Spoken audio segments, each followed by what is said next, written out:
Hello and welcome to the first segment in this series. This is going to be all about RAM, and this episode is what is memory? So, RAM stands for Random Access Memory.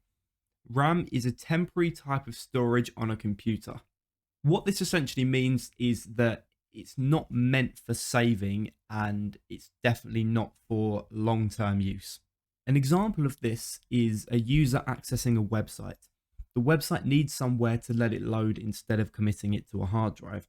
So the data has to be stored somewhere, but the data doesn't get stored directly in your hard drive because this would mean that it would be saving the data.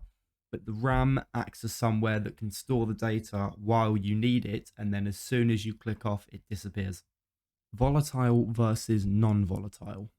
So, what this essentially means is as soon as power is removed from the system, the memory will lose all of this information. And going back to our website example, I could be searching for something all day on a website. As soon as I click off that tab, everything disappears. And this is the RAM.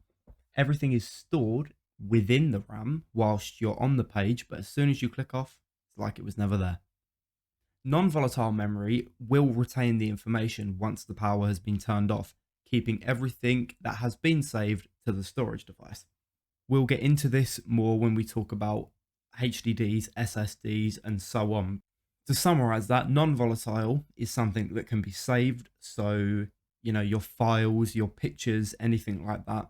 Whereas RAM is just used for storing information while it's being loaded or while it's being used.